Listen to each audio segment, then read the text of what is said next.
Hello friends, आज हम लोग क्लास 8 का चैप्टर नंबर 1 रैशनल नंबर देखेंगे जो कि बहुत ही इजी है, बहुत इंटरेस्टिंग है। देखो, रैशनल नंबर पहले देखेंगे। रैशनल नंबर होता क्या है?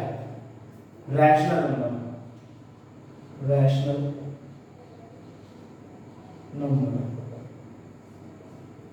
Rational numbers are those numbers which can be written in the form of p upon q, where p and q are integers and q is not equal to 0. Rational number are those numbers which can be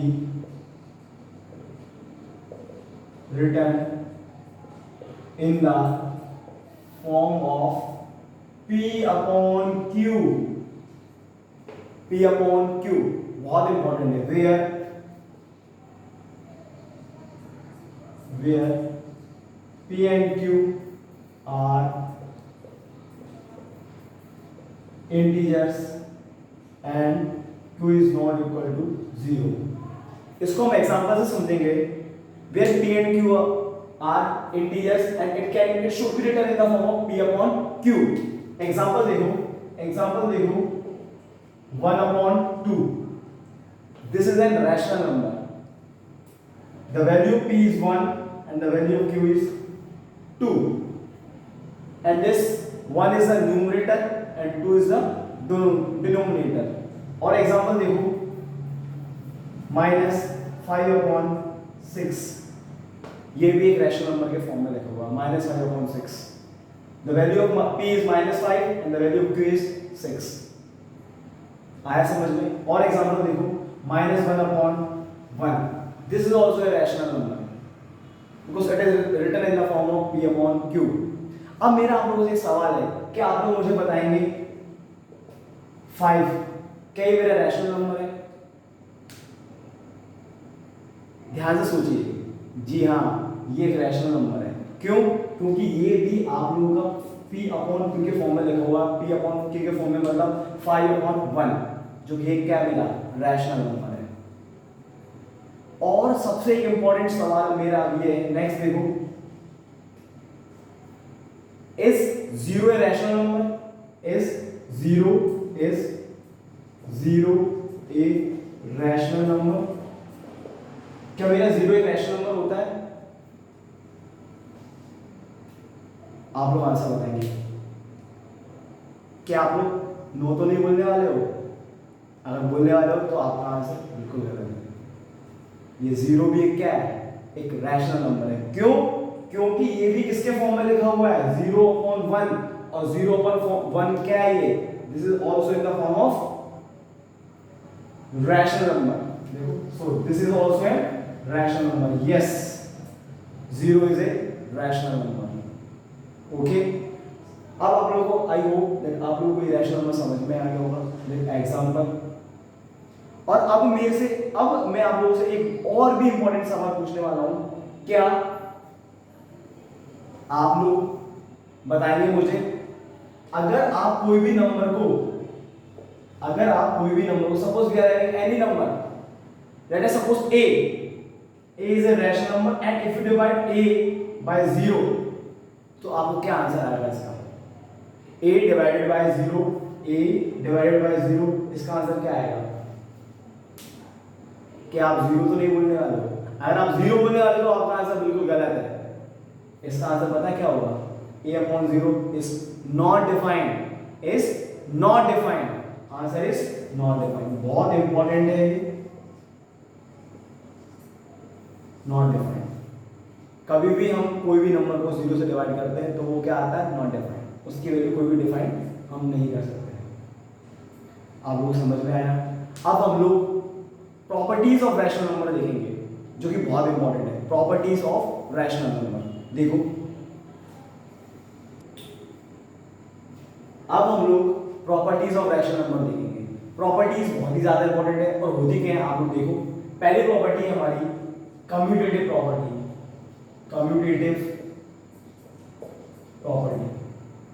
दूसरी है हमारी associative property. तीसरी है हमारी distributive property.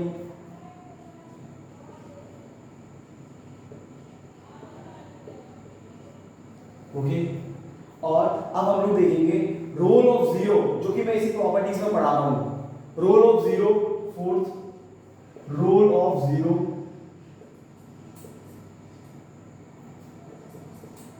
Fifth one is role of one,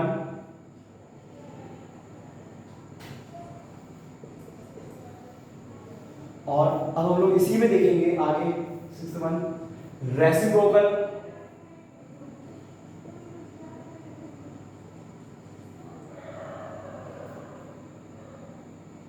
seven one is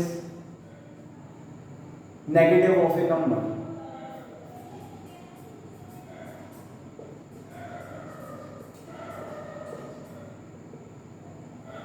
अब हम इनको एक एक करके समझेंगे। पहले देखो कम्यूटेटिव प्रॉपर्टी क्या होती है हमारी। कम्यूटेटिव प्रॉपर्टी रैशनल नंबर के लिए क्या होती है हमारी। सपोज करो we are having any two rational number, हमारे पास कोई भी दो रैशनल नंबर है ए एंड बी, तो इस कम्यूटेटिव प्रॉपर्टी में क्या होगा हमारा a plus B is equal to B plus A. आपको आया समझ में। अगर आप इसको एग्जांपल से समझो, अगर हमारे पास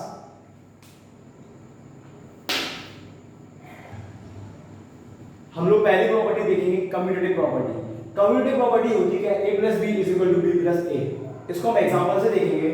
example a plus B is equal to B plus A, 2 plus 3 is equal to 3 plus 2। देखो 2 प्लस 3 5, 3 प्लस 2 5। मतलब अगर हम कोई भी दो रैशनल नंबर को ऐड करेंगे, हम उनको अगर इंटरचेंज करके भी लिखेंगे तो भी आंसर क्या आएगा, सेम ही आएगा। देखो एक एग्जांपल और देखो,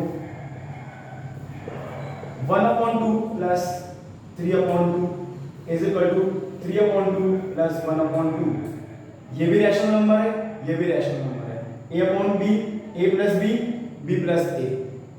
आंसर कितना आएगा, LCM 2 1 plus 3, LCM 2 3 plus 1, 1 plus 3 4/2 is equal to 4/2। देखो ये हमारी कौन सी प्रॉपर्टी है, ये हमारी कम्यूटेटिव प्रॉपर्टी है। अब हम लोग देखेंगे नेक्स्ट प्रॉपर्टी, जो कि हमारी क्या है, एसोसिएटिव प्रॉपर्टी। हम लोग कम्यूटेटिव प्रॉपर्टी को मल्टीप्लिकेशन फॉर्म में भी लिख सकते हैं, जैसे कि a into B is equal to B into A. देखो 1/2 into 3/4 is equal to 3/4 into 1/2। Result क्या होगा हमारा, रिजल्ट में कोई फर्क नहीं पड़ेगा। That is 1 into 3 3, 2 4 is 8 is equal to 3 into 1 3, 4 2 is 8। देखो कोई फर्क नहीं पड़ा हमारा। अब हम लोग देखेंगे एसोसिएटिव प्रॉपर्टी। अब हम लोग देखेंगे एसोसिएटिव प्रॉपर्टी, प्रॉपर्टी नंबर 2। हमारी एसोसिएटिव प्रॉपर्टी क्या बोलती है, देखो पहले एडिशन के लिए देखेंगे। a plus B plus C is equal to a plus B plus C. हमारे पास तीन रैशनल नंबर है, a plus B plus C is equal to a plus B plus C. इसमें जो मैंने ब्रैकेट बनाया इसका क्या मतलब है, a प्लस बी प्लस सी। आप b प्लस सी जोड़ो, उसमें इसका रिजल्ट जोड़ो a में, तो हमारा आंसर आएगा। या फिर आप ऐसे भी कर सकते हो, पहले आप a प्लस बी जोड़ो और उसका जो रिजल्ट है उसको c में जोड़ो, लेकिन हमारे रिजल्ट में कोई फर्क नहीं पड़ेगा। आप एग्जांपल देखें, 1 प्लस 2 प्लस 3, 2 प्लस 3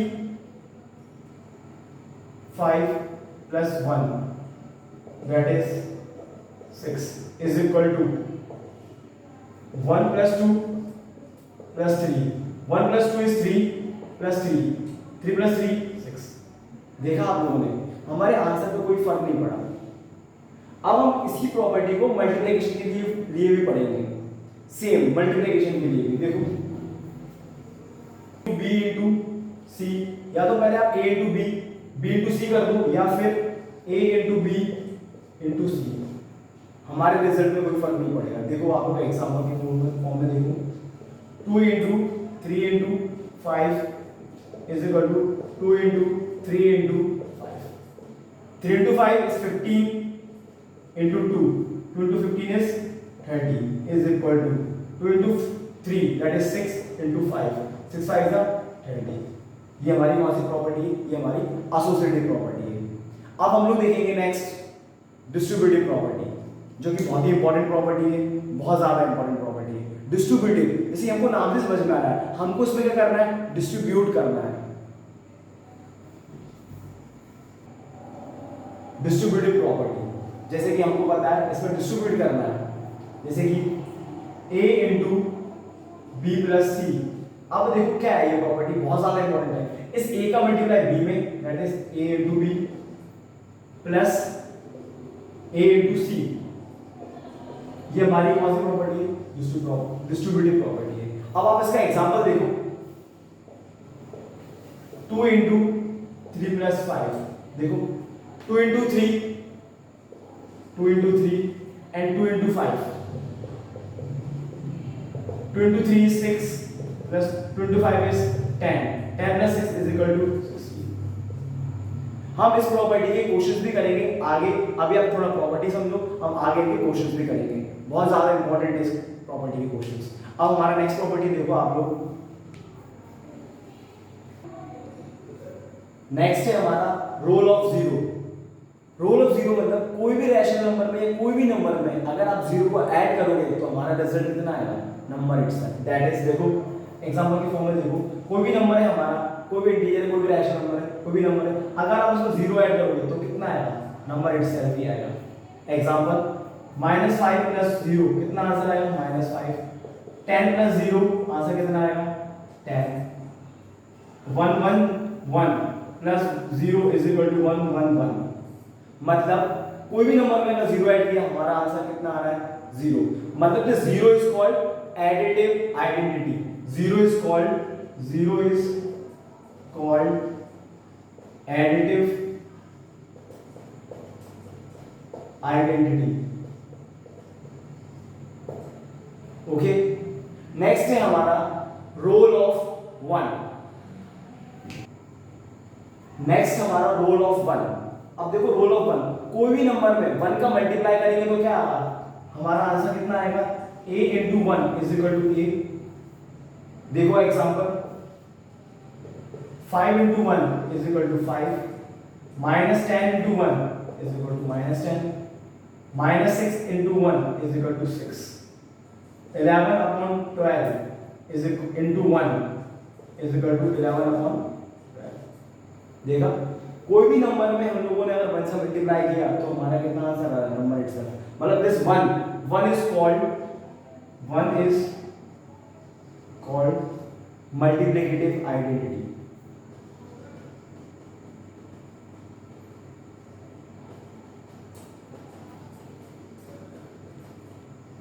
हमारा 1 क्या है? 1 इज द मल्टीप्लिकेटिव आइडेंटिटी। अब हम लोग इसके अंदर देखेंगे हमारा negative of a number and reciprocal. Next हमारा है नेगेटिव ऑफ ए नंबर और एडिटिव इनवर्स। देखो नेगेटिव ऑफ ए नंबर का मतलब क्या है? हमारे पास कोई भी नंबर है, कोई भी नंबर सपोज a दिया है, a नंबर है, उसका नेगेटिव क्या होगा? उसका नेगेटिव कितना होगा? -a। और ये नहीं होगा तो a का एडिटिव इनवर्स क्या है? -a। जैसे कि हमारे पास कोई भी एग्जांपल नंबर देखो 5, उसका नेगेटिव ऑफ ए नंबर क्या होगा? -5। अगर मैंने बोला -6 तो उसका नेगेटिव ऑफ ए नंबर क्या होगा? हमारा -6 दैट इज +6। आप लोग समझ में आया मैंने क्या बोला? एडिटिव इनवर्स का मतलब क्या है? हमारा कोई भी नंबर है उसका जस्ट साइन अपोजिट हो जाएगा। इसमें साइन कैसा हो जाएगा? अपोजिट हो जाएगा। प्लस है तो माइनस और माइनस है तो प्लस, यही है एडिटिव इनवर्स में। और हमारा रिजल्ट जब दोनों नंबर को ऐड करते हैं तो कितना आता है? 0। देखो 5 है, इसका एडिटिव इनवर्स कितना होगा? -5। और हम जब दोनों को ऐड करेंगे -5 का एडिटिव इनवर्स -5 और दोनों को ऐड करेंगे 5 प्लस ऑफ -5, रिजल्ट कितना आएगा? 0। ओके, एक एग्जांपल और देखो 10, इसका नेगेटिव ऑफ ए नंबर क्या होगा? इसका एडिटिव इनवर्स क्या होगा? -10 और दोनों को ऐड करेंगे 10 plus of -10, plus minus minus, result कितना आएगा? 0। इसलिए ये एडिटिव इनवर्स कितना है हमारा? इसमें हमेशा रिजल्ट क्या आता है? इसमें एडिटिव इनवर्स में हमारे कोई भी दो नंबर का हम सम करते हैं तो हमारा आंसर कितना आता है? हमेशा 0 आता है। आप लोग भी नेगेटिव ऑफ नंबर समझ में आ गया होगा। अब हम लोग देखेंगे नेक्स्ट रेसिप्रोकल। हमारा नेक्स्ट है रेसिप्रोकल और मल्टीप्लिकेटिव इनवर्स। रेसिप्रोकल जैसे आप लोगों को समझ में आता है, रेसिप्रोकल सपोज करो हमारे पास कोई भी एक रैशनल नंबर है a अपॉन b, तो उसका रेसिप्रोकल क्या होगा? यहाँ पर a क्या है? न्यूमरेटर है, b किस में? डिनोमिनेटर में। रेसिप्रोकल का मतलब क्या है? जो न्यूमरेटर में वो डिनोमिनेटर बनेगा, जो डिनोमिनेटर में वो क्या बनेगा? न्यूमरेटर बनेगा। मतलब b हमारा न्यूमरेटर बनेगा और a हमारा डिनोमिनेटर बनेगा। कितना इजी था, समझ में आया? देखो एग्जांपल देखो 5 अपॉन 8, इसका रेसिप्रोकल कितना होगा? 8 अपॉन। अगला देखो -1 अपॉन 2, इसका रेसिप्रोकल कितना होगा? 2 अपॉन -1। और एक इंपॉर्टेंट चीज क्या है, कभी भी हम लोग इस डिनोमिनेटर को, ये माइनस को डिनोमिनेटर में नहीं, हम लोग इसको नहीं रखते, हम लोग इसको कहाँ रखेंगे? हम लोग इसको न्यूमरेटर में रखेंगे। इसका आंसर कितना हो जाएगा? -2 अपॉन 1। आया समझ में? और मल्टीप्लिकेटिव इनवर्स का मतलब क्या है? जब हम सपोज करो, एक एग्जांपल देखो बहुत इंपॉर्टेंट है, हमारे पास 11 अपॉन 6 है, इसका आप रेसिप्रोकल करोगे तो कितना आएगा? 6 अपॉन 11 आएगा। और जब आप उसको मल्टीप्लाई करोगे, इसके रेसिप्रोकल को मल्टीप्लाई करोगे तो कितना आएगा? 6 अपॉन 11। इसका रेसिप्रोकल 6 अपॉन 11 और दोनों को मल्टीप्लाई करोगे तो आंसर कितना आएगा? आंसर हमेशा क्या आएगा? 1 आएगा। आंसर कितना आएगा? देखो 6 से 6 कटेगा, 11 से 11 कटेगा, आंसर कितना आएगा? 1। जैसे कि एक एग्जांपल और देखो, हमारे पास कोई भी नंबर है 6 अपॉन 13 है, इसका रेसिप्रोकल कितना होगा? हमारा 13 अपॉन 6 होगा और उसका मल्टीप्लाई करेंगे इसी नंबर में, 13 अपॉन 6 होगा, इसका रेसिप्रोकल 6 इज इक्वल टू 1। हमेशा मल्टीप्लाई करने पे कितना आएगा? 1 आएगा। तो इसको बोलते हैं मल्टीप्लिकेटिव इनवर्स। आई होप आप लोगों को ये समझ में आ गया होगा। अब हम लोग एक्सरसाइज 1.1 के क्वेश्चंस करेंगे। हम लोग एक्सरसाइज 1.1 जो कि हमारी नई वाली एनसीईआरटी के अकॉर्डिंग हम लोग एक्सरसाइज 1.1 सॉल्व कर रहे हैं, न्यू एनसीईआरटी के अकॉर्डिंग। ओके, हमारा पहला क्वेश्चन क्या है? Name the property under multiplication. Okay, अब हमारा क्वेश्चन क्या लेगा? पार्ट 1 देखो, -4/5 × 1 इज इक्वल टू 1 × -4/5। जब भी हम कोई भी नंबर का 1 से मल्टीप्लाई कर रहे हैं तो हमारा आंसर कितना आ रहा है? देखो -4/5। मतलब ये कौन सी आइडेंटिटी लगी हुई है? कौन सी प्रॉपर्टी यूज लगी है? मल्टीप्लिकेटिव। कौन सी प्रॉपर्टी लगी है? Multiplicative identity, because this one is the multiplicative identity, because one is the multiplicative inverse and one is the multiplicative number. So इसका आंसर कितना होगा हमारा? इसका आंसर होगा पहले वाले का multiplicative identity, because this one is called the multiplicative identity, that's why. इसमें देखो पार्ट नंबर सेकंड में ये देखो किसके फॉर्म में लिखा है? a into b is equal to b into a। कौन सी प्रॉपर्टी होती है? याद करो, a into b is equal to b into a, commutative property, that is commutative property. इसका आंसर क्या होगा हमारा? Commutative property.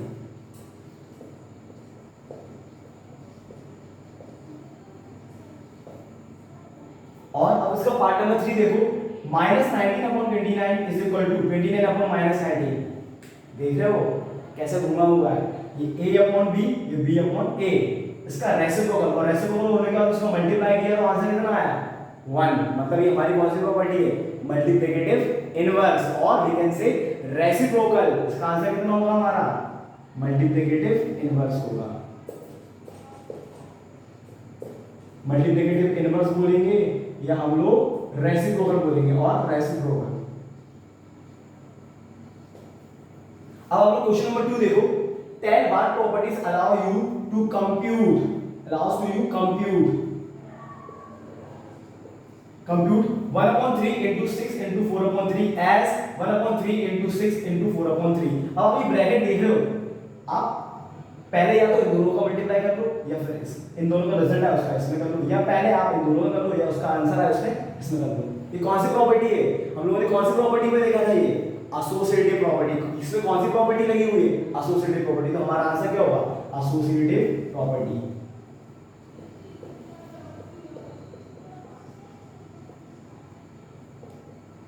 और हमारा लास्ट क्वेश्चन है इस एक्सरसाइज का और चैप्टर नंबर 1 का, the product of to rational number is always a. आप कोई भी दो नंबर रैशनल नंबर लो और उनका मल्टीप्लाई करो। देखो एग्जांपल से समझेंगे, सपोज करो हमारे पास 1/2 एक रैशनल नंबर है और एक और रैशनल नंबर है हमारे पास 3/2, दोनों का मल्टीप्लाई किया, हमारा आंसर कितना है? 1 × 3 3 और 2 × 2 4।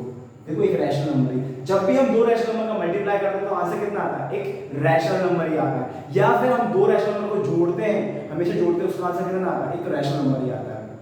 शायद आप लोगों को चैप्टर नंबर 1 समझ में आया होगा। अगर आप लोगों को चैप्टर नंबर 1 समझ में आया तो आप लोग इस चैप्टर को इसको शेयर करो, लाइक करो, कमेंट करो। Thank you so much, have a nice day.